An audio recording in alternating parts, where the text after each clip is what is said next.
Salut et bienvenue sur Cléboa Original et Tchamaloba officiel. Merci pour votre confiance et fidélité. C'est toujours moi, votre humble serviteur, Grady Mouya, autrement dit le fils de la promesse. Alors, nous vous proposons de suivre le grand journal de la RTNC et on se retrouve à la prochaine. Portez-vous bien.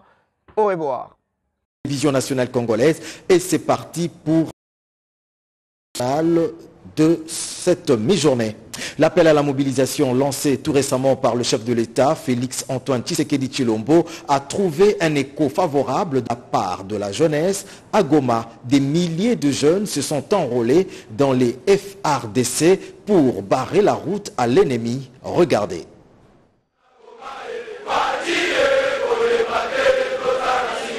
Plus de 3000 candidats au Nord Kivu enrôlés dans l'armée viennent de répondre à l'appel du chef de l'État, celui de la mobilisation générale pour la sécurisation de la RDC. Ils ont été visités ce lundi 7 novembre 2022 par le sous-chef d'état-major général de FARDC en charge des opérations et renseignements, le général-major Chico. Cette réponse à l'appel du président de la République démocratique du Congo est justifiée par le fait que l'Est de la RDC est sous menace des terroristes du M23 sous les labels de l'armée rwandaise, principalement dans le territoire de Rutshuru, a souligné le porte-parole de la 34e région militaire, le lieutenant-colonel Guillaume Ndjike Kaiko.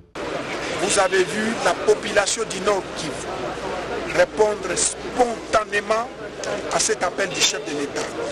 Et voilà la réponse que vous avez derrière nous. Aujourd'hui, uniquement en province du Nord Kivu, nous avons au-delà de 3000 candidats. Il s'agit d'un premier signe de patriotisme que ces jeunes ont manifesté, a indiqué le général-major Chico lors de sa causerie morale. Sa grande recommandation est que ces jeunes Congolais ne se laissent pas entraîner dans la trahison. Mtoto mzuri ni ule ambaye anasaidia nyumba yabo wakati na shida. Kwa hiyo muzingatie sana ili wanaita le premier amour. Premier amour yenye mnaonesha kwa nchi yenu ni amana sana. Parmi ces nouvelles recrues dans l'armée congolaise, on retrouve des jeunes filles déterminées à combattre pour la protection de l'intégrité nationale.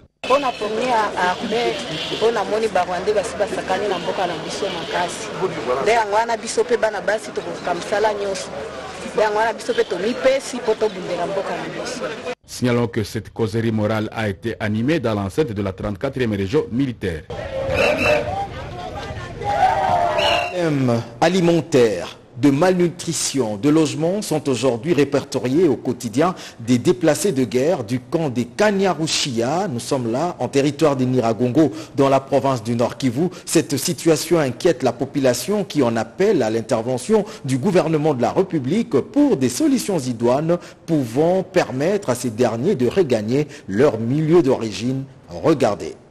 Les habitants du territoire des Nyiragongo s'inquiètent de la présence très remarquable des déplacés de guerre regroupés au camp des Kanyaruchiya du fait que leur situation reste précaire. Quant aux déplacés internes, ces derniers vivent dans cet espace sans aucune structure et mécanisme sanitaire car sans installations hygiéniques. Ainsi, selon leur propre déclaration, les femmes en ressortent toutes affectées au risque de voir leur foyer se disloquer faute de soins appropriés.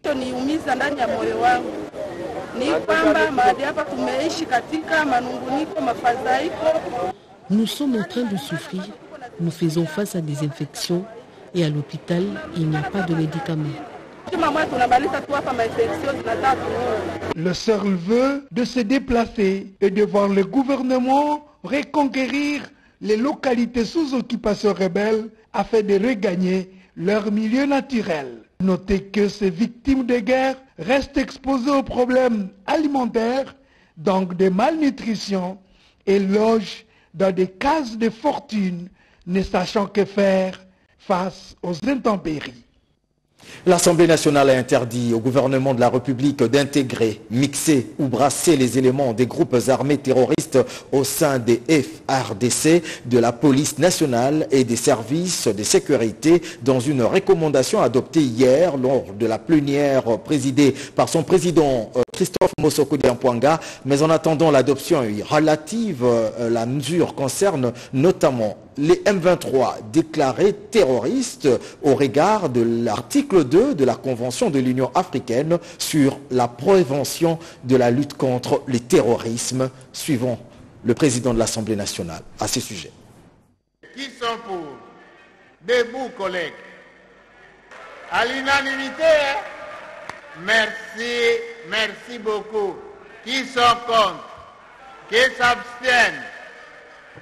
Au vu du résultat des votes, la recommandation portant interdiction d'intégrer, de mixer et de brasser des éléments des groupes armés, terroristes et autres, au sein des forces armées, de la police nationale et des services de sécurité de la République démocratique du Congo. Adopté.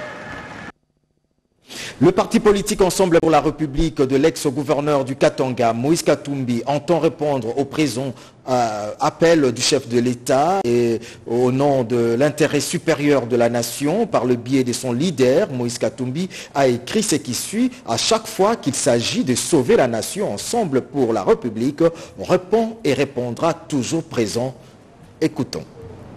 La gravité de la situation à l'Est, Ensemble pour la République entend répondre à l'appel du chef de l'État dans le contexte de la guerre en cours dans l'Est du pays. Ensemble pour la République tient à souligner les principes de base qui guident son engagement politique en faveur du peuple congolais. L'intégrité territoriale de la République démocratique du Congo. Elle ne peut être violée ou remise en question. L'unité et l'inviolabilité des frontières de notre pays sont des principes intangibles et non négociables. La légitimité du pouvoir relevant des élections et non du recours à la violence ou tout autre moyen arbitraire et inique. Le monopole de la détention des armes sur le territoire national relève des forces de défense et de sécurité étatiques. Aucun Congolais n'a le droit de prendre les armes, constituer des milices ou des groupes armés. L'AFDC, à travers l'ASBEL, ami de Marc Ekila, soutient les forces armées de la République démocratique du Congo dans cette agression du Rwanda à travers une marche organisée tout récemment par ses membres. Les détails avec Anastasie Doumbou. Un écho favorable à l'appel du chef de l'État Félix-Antoine Tshisekedi Tshilombo lancé aux jeunes Congolais. Cette fois, ce sont les jeunes de l'AFDCA, amis de Marc Ekila, qui se mobilisent pour se faire enrôler au sein de FARDC pour combattre cette guerre dans l'est de la RDC. Ils l'ont exprimé au cours d'une marche de soutien au FARDC organisée à Kinshasa. L'adhésion massive, pourquoi? Parce qu'il s'agit d'une structure d'accompagnement de notre parti, que nous appelons les amis de Marc Ekila, dont l'autorité morale de la dite structure est le vice-ministre national des transports et voies de communication. D'autres jeunes ont saisi également l'occasion pour adhérer massivement à l'AFDCA, formation politique chère à l'honorable président du Sénat, Modeste Bahati Lukwebo. Et plusieurs membres du gouvernement, parmi eux, le ministre du Droits humains, ont plaidé auprès du Très-Haut pour que le retour de la paix puisse être effectif dans l'est de la République démocratique du Congo. Reportage Jessica Bassele.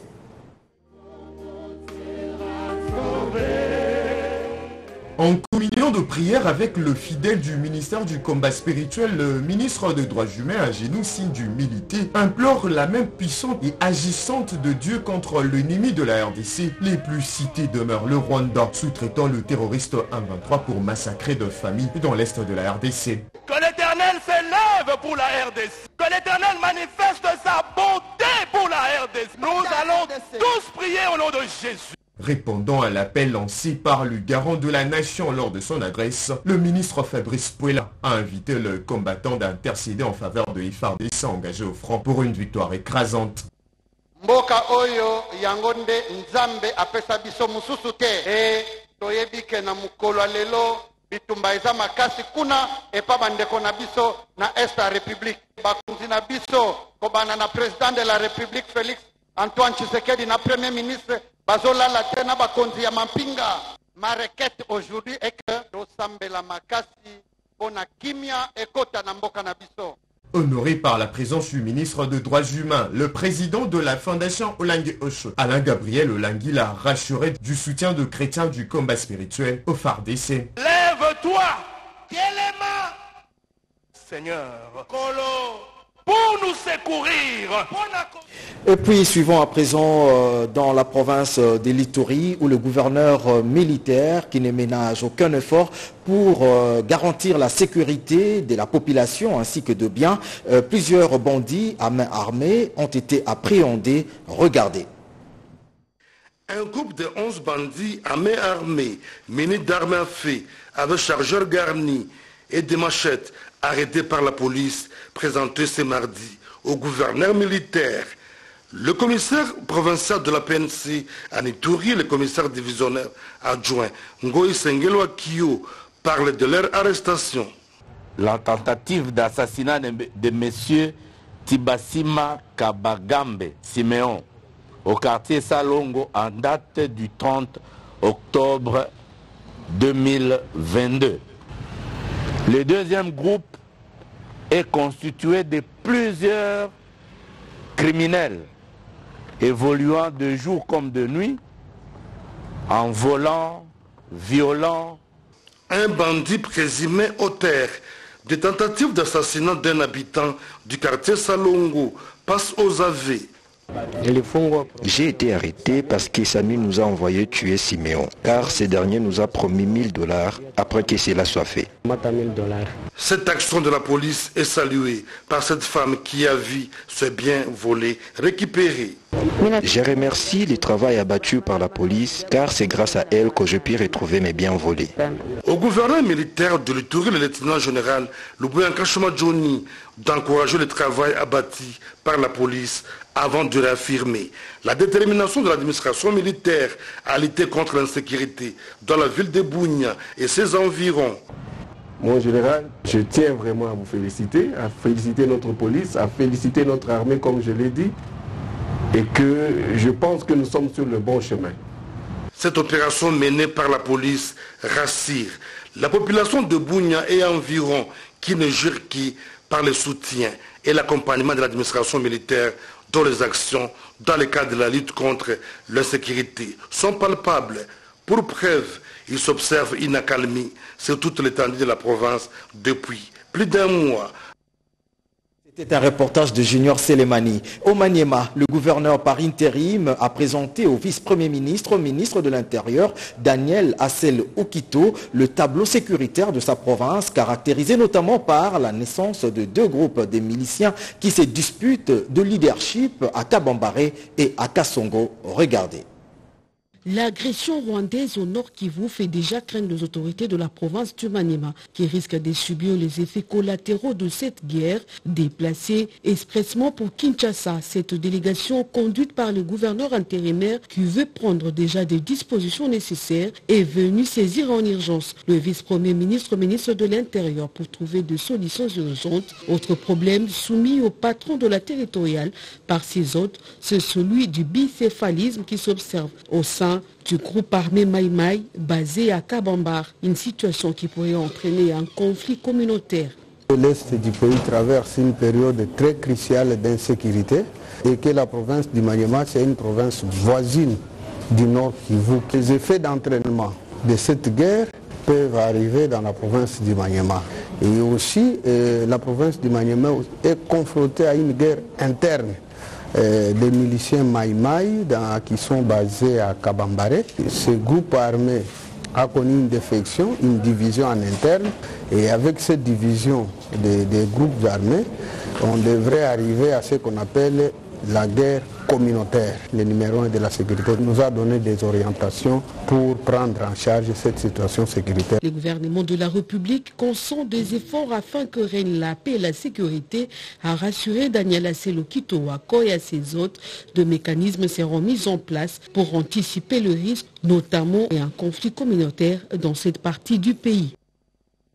Parlant du président de la République, la ville de Kinshasa comptera désormais un centre de finances et un centre des congrès. Leur inauguration est projetée pour décembre 2023. Les travaux de construction de ces deux infrastructures entièrement financées par l'État congolais se poursuivent à pas de géant. Le président de la République, Félix Antoine Tshisekedi Tshilombo, a visité ces chantiers. Reportage Giscard Koussema, Roger Dieye et Fiston Matondo.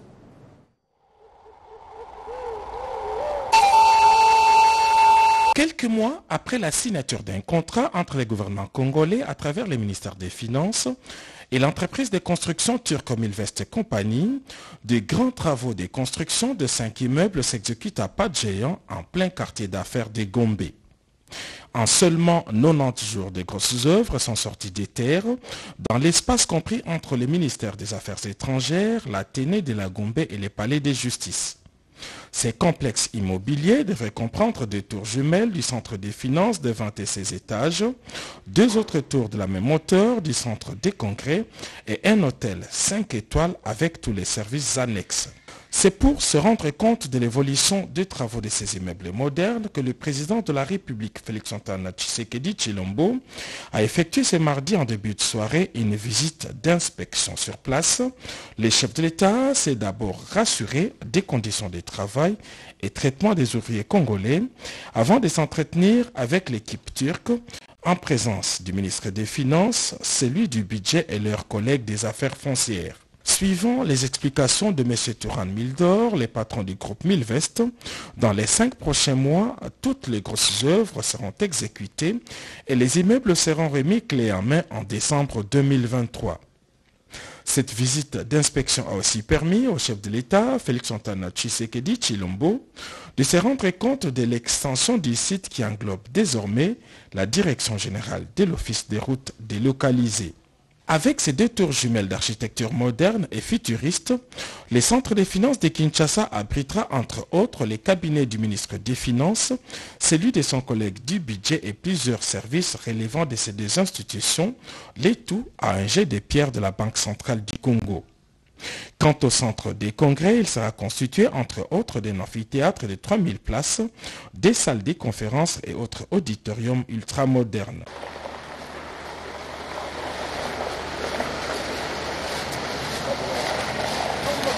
En marge de la COP27, ici à Kinshasa, le président du Sénat, Modeste Bahati Lukwebo, était l'invité du salon égyptien de la 27e conférence des partis sur le changement climatique. Reportage. L'Union congolaise de santé, des industries pharmaceutiques, des dispositifs et équipements médicaux et produits pharmaceutiques a ouvert ses portes pour 3 jours. Ce salon qui se tient du 8 au 10 novembre 2022 est le point de départ d'une coopération durable entre la République démocratique du Congo et la Tunisie dans le domaine de la santé. Selon l'ambassadeur tunisien en République démocratique du Congo, son pays se positionne comme une destination phare du tourisme médical grâce à ses compétences dans le domaine de la santé et du bien-être. Nous saluons cette initiative du premier salon, lequel salon permettra aux opérateurs et aux professionnels de santé et de la RDC et de la Tunisie de développer davantage leurs activités et d'offrir des services et les soins de qualité à nos populations respectives, et en particulier à la population congolaise qui, comme vous le savez, est en manque. Voilà pourquoi je suis venu répondre à cette invitation de Son Excellence Monsieur l'Ambassadeur pour que nous puissions encourager ceux des Congolais qui voudraient en tout cas nouer de bonnes relations et développer les affaires et pourquoi pas organiser le tourisme médical, mais aussi implanter des industries pharmaceutiques ici, et c'est la volonté de la délégation qui est venue de la Tunisie. Claudine Ndoussi, ministre congolais de l'Emploi, Travail et Prévoyance sociale, est intervenue recommandant aux participants de proposer une feuille de route pour garantir la continuité d'échanges afin d'amener le peuple congolais et tunisien à en tirer profit et à contribuer à l'élargissement d'une protection sociale adéquate à tous les Africains. Des rencontres professionnelles B2B entre les principaux opérateurs économiques congolais et tunisiens sont au programme. En séjour de travail en Corée du Sud, le président de la CENI, Denis Kadima Kazadi, a eu une séance de travail avec le responsable des Miru Systems, une entreprise sud-coréenne chargée de fournir des kits d'enrôlement des électeurs et des services connexes. Reportage Tétis Samba. L'avion transportant le président de la Commission électorale nationale indépendante, Denis Kadima Kazadi, et la délégation qui l'accompagne, a atterri à l'aéroport international d'Incheon de la soirée du lundi 7 novembre 2022 en Corée du Sud. Le numéro 1 congolais de la centrale électorale qui effectue une visite de travail à Séoul a été accueilli dès son arrivée par les responsables de l'entreprise sud-coréenne Miru Systems, entouré des membres de la CENI. Le mardi 8 novembre 2022, 11h44, le président de la CENI s'est rendu dans les installations de Miru Systems pour une séance de travail entre les deux délégations qui se sont engagées sur plusieurs points pour rendre possible l'organisation des élections en République démocratique du Congo. Au cours de ces travaux, le directeur général de Miru Systems, Jin Bangchung, a fait savoir au président de la CENI que son entreprise fournit beaucoup d'efforts pour offrir un travail de qualité pour la production des kits d'enrôlement des électeurs et des services connexes. Le chef de production est intervenu par la suite en faisant une brève présentation pour la production à grande échelle de ces kits. Et donc, près de 10 000 ont déjà été mis à la disposition de l'équipe CENI de contrôle. Et le président Denis Kadima Kazadi se rassure du début des opérations d'enrôlement le mois prochain. Pendant près d'une heure, Denis Kadima Kazadi a échangé avec les équipes de Miru Systems pour la programmation convenue à la signature du contrat et les modifications apportées au logiciel, selon les indications des experts de la CENI à l'issue du test grandeur nature organisé au mois de septembre dernier. Par la suite, le directeur général de Miru Systems a animé une visite guidée à l'intention de son hôte de marque, au cours de laquelle il a présenté les différents départements et services mobilisés pour réaliser les kits destinés à la RDC. Rappelons que Miru Systems a gagné le marché de production des kits d'identification et d'enrôlement des électeurs à l'issue d'un appel d'offres international lancé en juillet dernier, lequel prévoit 29 000 kits au total. La RDC a appelé hier les dirigeants mondiaux réunis au segment de haut niveau à la COP27 à tenir et respecter leur engagement de la finance climatique souscrit en 2021 à Glasgow. Le Premier ministre Jean-Michel Samaloukonde Kyenge l'a dit hier à la tribune de la COP27 qui se tient à Sharm el-Sheikh en Égypte. Commentaire par Tito Ndouangou. En ces troisième jour des travaux de la conférence internationale sur les changements climatiques, la parole a été donnée à la République démocratique du Congo. Représentant personnel du chef de l'État Félix-Antoine Tshisekedi Tshilombo à Sharm el-Sheikh en Égypte, le Premier ministre Jean-Michel Samaloukonde Kyenge a mis l'accent sur les financements que les pays pollueurs doivent accorder aux pays non pollueurs qui contribuent à l'écosystème mondial. Le chef du gouvernement a rappelé le rôle combien important que la République démocratique du Congo est appelée à jouer dans la lutte contre le réchauffement climatique dans le monde. Et c'est là de par son bassin forestier capable de séquestrer plus de 265 millions de tonnes de CO2 et ses tourbières estimées actuellement à 30 gigatonnes, soit l'équivalent de 3 ans d'émissions mondiales de combustibles fossiles. Ces deux réunions rappellent au monde l'urgence d'améliorer un certain nombre de choses, dont notamment l'accès à la finance climat, ainsi que la hausse du prix de la tonne de carbone. J'en appelle donc à l'action unifiée pour concrétiser ce qu'on a convenu à Glasgow. C'est pour moi un réel plaisir de prendre la parole au nom de son Excellence M. Félix-Antoine Tshisekedi Tshilombo aux présentes assises de la COP 27 qui se tiennent à Sharm el-Sheikh, en République arabe d'Égypte. Je tiens à remercier vivement le gouvernement égyptien pour l'accueil chaleureux réservé à la délégation de la République démocratique du Congo. La République démocratique du Congo a délégué à ses assises plus de 300 participants, parmi lesquels les officiels, les ONG, les opérateurs économiques et autres.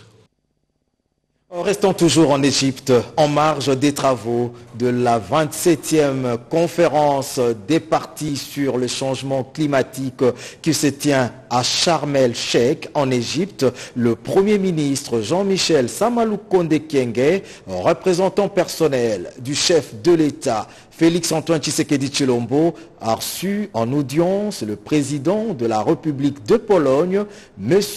Andrzej Duda. Rien n'a filtré de cette audience. On termine ce journal par des manquements graves constatés dans la gestion des ressources humaines au secrétariat général aux affaires sociales. Le vice-premier ministre, ministre de la fonction publique, Jean-Pierre Liaou, a suspendu le secrétaire général aux affaires sociales. On écoute au micro de Nadine Kilocho. Actuels, en ma possession, font état d'un mouvement de recrutement massif au sein de nos administrations et services publics à la suite de la première vague de mise à la retraite. Ces actes interviennent alors que le gouvernement est en train de se battre pour essayer de relever les défis de la maîtrise des effectifs et de la masse salariale qui va avec, de la rationalisation des recrutements, de la retraite et d'un rajeunissement voulu par les présidents de la République, qualitatif et compétitif. Ces actes sont pour moi des actes irresponsables qui constituent des manquements graves. Les cas les plus flagrants est certainement celui du secrétaire général aux affaires sociales qui a procédé il y a quelques jours au recrutement d'une centaine de nouvelles unités. Ces actes et ces comportements ne me laissent d'autre choix que celui de sanctionner. En conséquence, il y a quelques heures, j'ai procédé à l'ouverture d'une série d'actions disciplinaires à l'endroit de tous ceux des responsables qui sont ciblés et concernés. Le secrétaire général du ministère des Affaires sociales est concerné au premier chef et se verra notifié dans les heures qui suivent sa suspension et une enquête sera immédiatement ouverte. La commission des disciplines va siéger pour examiner et entendre les concernés. Réalisé par Machini Atacha et Mustapha Obio, ce journal a connu le concours rédactionnel d'Edienne Balaka et de Patricia Ungu. Merci de l'avoir suivi et très bonne suite de programme sur nos antennes. Au revoir.